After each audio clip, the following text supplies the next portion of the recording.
Okay.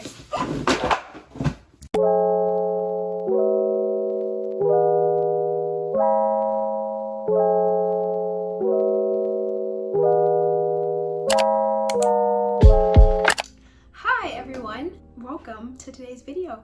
My name is Maija, and this is my first video, which is weird but exciting. So I hope that you're excited too, because I have a good one in store for us today. I know a lot of like YouTubers, whenever they start their first video, they normally do like a Q&A or get to know me. I kind of just want to skip straight past the awkward part and just get into the kind of videos I want to make on this channel.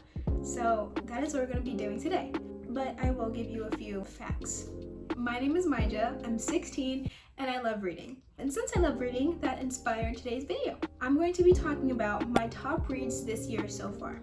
Since the beginning of this year, January to June, I've read a total of 25 books, which is, for me, not the best. It's not the goal I wanted to reach. But then again, I did only read one book in June. Big reading slump, I know. We're not going to talk about it. You know, it's all good. It's all good. So yeah, today I'm going to be talking about my top books from this year. And I think it's like a good 10 to 15 books. And what's also really funny is that literally half the books I read this year so far are my favorites. So, you know, that's cool. But yeah, without further ado, let's get on to the video. My apologies if the angle changed, but as you can see, I do have a lot of books and they are all very, very heavy. And I'm gonna try to get through these as quick as I possibly can because no one wants to watch a 30-minute video about books. Okay, I do, but a lot of people don't like to. I apologize if the angle has changed again. I don't have a camera and I'm filming with my back camera, so it's kind of, you know. Okay, so as you saw in the clip before, there are a lot of books that I'm going to talk about today. Too many, if you ask me, but it is what it is. So the first book I'm going to start with is actually the only one I read in June, unfortunately, but it was a good read. It didn't put me in a reading slump. I was kind of, I don't know what was going on with June. It's just, I didn't have the motivation to pick up a book, except for the book that I did read. And that book is Archer's Voice by Mia Sheridan. Oh, I don't know if I said before, but literally all of these books are inspired by Book Talk, except for one, but every single book here is from Book Talk. Okay, so Archer's Voice, Mia Sheridan. This book, I think I gave it a 4.5 out of 5 star. There's nothing wrong with the book. I just felt that a 4.5 was a good enough rating for it. I did tab it, and I tried to make the tabs match the book if you couldn't already tell. Yeah, that's what they... Anyway, so Archer's Voice is about this girl named Bree. And Bree just moved to Pelly, Maine. Some traumatic stuff went on in like her old town, so she's kind of coming here for a fresh new start. And while she's here, you know, she meets all the town people, and then she meets Archer Hale. And Archer Hale, he doesn't speak. No one really knows why. Some people know why, but you know, everyone kind of thinks he's just like stupid, I guess. And Bree, being the curious person she is, you know, she decides, okay, I'm gonna get to know Archer, you know, why isn't he talking? Find out some of his secrets. Honestly, like I said, it was really good, but a lot of it, like, I didn't expect it, because when I was watching videos of it on TikTok, I just kind of thought it was like a wholesome, kind of heart-shattering book, which it is. It's also not. Like, there's some good things in here, there's some sad things in here, there's some, you know, a little bit of everything. Yeah, this book is a 4.5 star. I absolutely loved it, and I'm sorry I'm not the best explainer, but Archer's Voice by Mia Sheridan. Okay, so I'm going to talk about 3 books right now from the same author. And if you haven't already guessed who the author is, the biggest author on Book Talk, and of course, it's Colleen Hoover. I read 3 of her books so far this year. I read It Ends With Us in 2021, but I was like, it's such a good book, I want to read it again, so I did. But the 2 new books I read from hers are Reminders of Him and All Your Perfects. These books are literally my babies. Like, these 2 plus Verity, those are my all-time favorite Colleen Hoover books. They're just also good. We're gonna start with It Ends With Us. You know, everyone knows this one. The first time I read this book, which was last year, I gave it a 4.5, but when I reread it again, I was like, you know what? It deserves a 5 star, so I gave it a 5 star. I don't know why, but every time I try to talk about this book and explain it, I can never, like, get my thoughts through. I don't know, it's weird, but I'll do the best I can. So the main character of this book is Lily, and when you first start the book, it kind of like takes place the day of her dad's funeral. You know, she goes to his funeral, she's kind of sad, so she goes to this rooftop, and on this rooftop, she meets this sexy neurosurgeon, Ryle Kincaid. But Ryle, he's not a relationship type of person. You know, he's a neurosurgeon, which I get it. You don't have a lot of time for relationships. So he tells Lily, you know, you're cute, we're catching the vibe with each other, but I don't date. Lily says, okay, fine. And she goes back to Maine. Fast forward 2 years, Lily is back in Boston, and she and Ryle rekindle their little meeting like those years ago. Their connection flourishes, and all is well until someone from Lily's past comes back. Yeah, I know. This person that comes back into her life kind of threatens what she has going on with Ryle. It's basically the gist of the book. I'm pretty sure I didn't explain it that good because, like I said, I can never explain this book and I don't know why. This book kind of jumps back a little bit from like past and present, and there's also like a little bit of a second chance romance in here, as you can probably tell.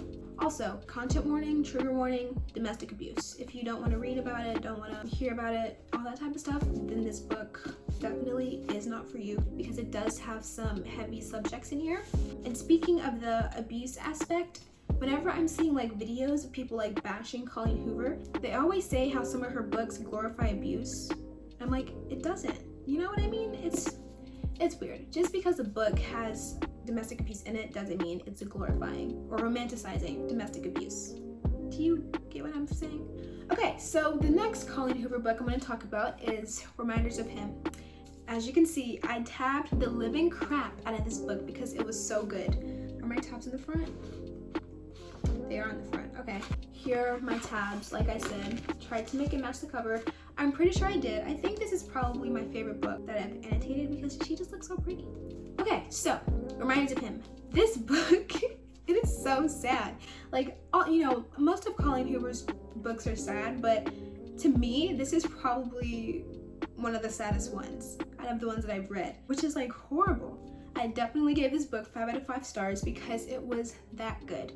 Okay, so this book is about this young mother named Kenna who unfortunately goes to jail right after finding out that she was pregnant. So she's in jail for a good 5 years, and when she's out, she wants to find her daughter and form a relationship with her because, what mother wouldn't? But unfortunately, the people who have Kenna's child will not let her see her. They won't let Kenna see her, they won't let Kenna talk to her, they won't even let Kenna look at her. And so, it's really sad. And while, Kenna's moping around or whatever because she can't see her kid, she meets Ledger Ward. She builds a connection with Ledger, and he kind of helps her with her feelings and everything going on about her not being able to see her daughter. But as their romance grows, so does the risk of Ledger being with Kenna. So basically, Kenna must find a way to overcome these mistakes in her life and try to build a connection and get to know her daughter. I definitely read the last part from the synopsis of the book. So yeah, this book is definitely a 5 out of 5 star read for me. This is definitely in my top 3 Colleen Hoover reads. I would say my top 3 are Verity, All Your Perfects, Reminders of Him, or switch 2 and 3, I don't know. But this book is definitely in my top 3 of Colleen Hoover books, and you guys should read it. I love this book so much. She has my heart. And yeah, if you like the book, great. If you don't like the book, get it together. And if you haven't read the book, get it together. And the last book we're going to be talking about from Colleen Hoover is All Your Perfects. I tabbed this book as well, tried to make it match the cover, of course, because that's all I do now. Here are all the tabs there. This book here, I read this in May, towards the end of May, and this is probably one of the most saddest books I've ever read in my life. If Reminders of Him didn't make you cry, this one probably will. I gave this also a 5 out of 5 star, like I said, because it's just that good of a book. So All Your Perfects is about this couple whose names are Quinn and Graham. It's kind of a second chance romance, even though they're married. So, it's kind of weird. Every chapter kind of flips into then and now, then and now, then and now. That's kind of the pattern for the chapters. In the then chapters, you see how Quinn and Graham meet, how their relationship starts, how their connections flourish, and, what leads up to them being married. And then in the now chapters, you see kind of the relationship going downhill and all of the problems that come with being married. I think that's all I can say about this one. The title is also in the book, as most of Colleen's books are. When I found out why it was called All Your Perfects, I was like, that's actually really, really cute. It doesn't have like a sad meaning, you know, like a lot of her books do. This one had a cute meaning actually, which is weird because it's a sad book. Yeah, so that is All You're Perfect by Colleen Hoover. But these are the 3 Colleen Hoover books I read this year. They were all super good. All of these are 5-star, and I think that you should read them all because they are all that good. Okay, so the next book I'm going to talk about, this is the one that isn't inspired from book talk, but it is a reread, and that is The Fault in Our Stars by John Green. This is definitely my most favorite book ever. I've read it 3 times. I love it so much. I cry each time I read it. If you haven't heard of this, have you been living under a rock? Because it came out a long time ago. I will say like 2011 maybe, somewhere near there. But they also had a movie come out with Ansel Elgort and Shay something. I don't remember her name. Anyway, this is definitely my most favorite book ever. 5-star, 10-star, 20-star, 100 stars. I love this book so very much. I cry every single time I read it. Probably gonna end up reading it again before the year's over. Okay, so this book is about this teenage girl named Hazel Grace who unfortunately does have cancer. So since she has cancer, she goes to this support group. And at this support group, she meets this boy named Augustus Waters. Augustus and Hazel kind of form this really, really cute relationship. And the book talks about, you know, their connections and life between 2 cancer patients in a relationship. And the ending is also really, really, really sad. I'm not going to tell you what happened at the end, although you can probably guess. But every time I read about the ending, I cry. Every single time without a doubt. I won't say it's like a cancer book though. I like to explain it as it's a good book about a couple, but unfortunately both parties have cancer. Yeah, this book, so good. Love it so much. This is my baby. Like if I had to pick one book to read ever again, it wouldn't be this one because I just like it that much. So yeah, Fault in Our Stars, John Green, 5 stars. Okay, so the next 2 books we're going to be talking about, they're not a part of a series, but these are my top 2 books of this year so far, and they're these 2. These are the best books I've read this year. I love them so much. So now I'm going to tell you what they're about. Okay, so the first one we're going to talk about is Love and Other Words by Christina Lauren. I read this book, I'm thinking sometime in March, I think it was March. Yeah, I read this book in March, and it was actually because of Sarah Caroley. If you didn't know, this is her all-time favorite book. She talks about it all the time on her channel.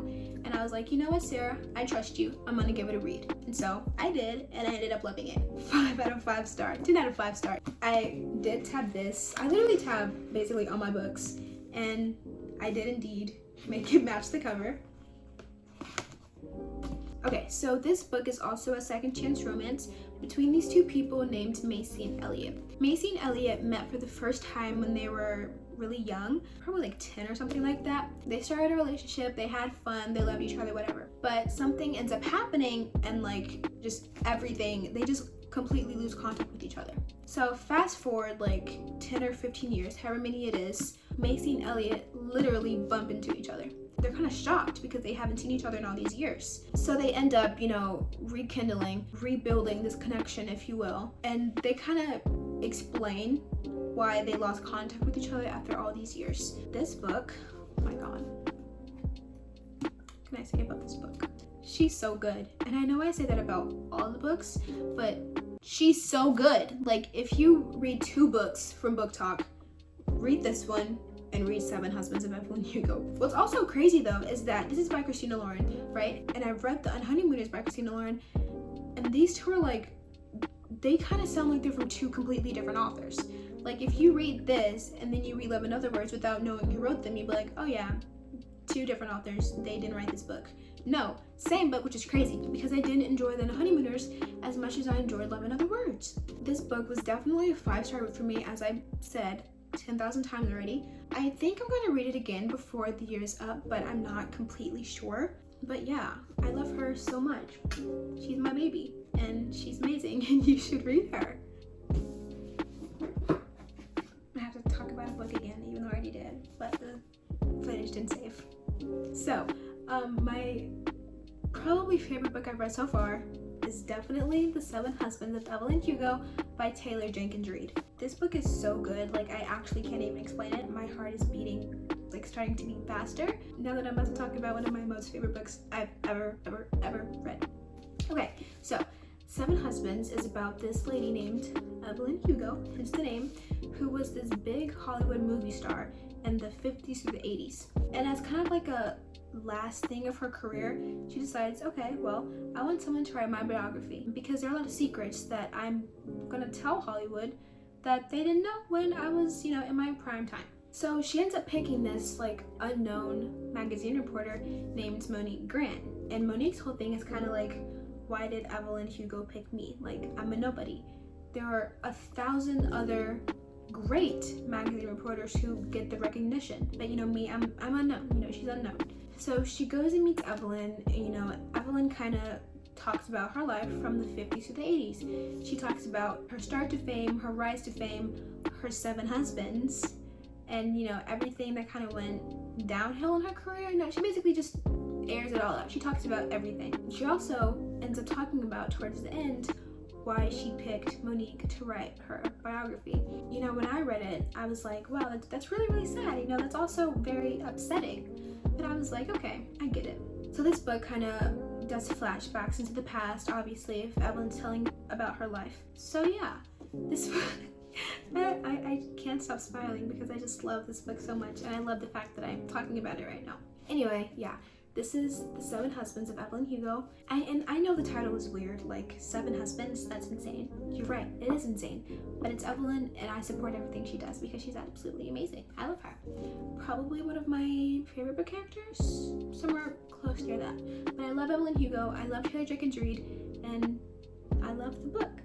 So this is my top book that I've read this year so far. 5 out of 5 stars, 10,000 out of 10,000, 1 million out of 1 million, 1 billion out of 1 billion.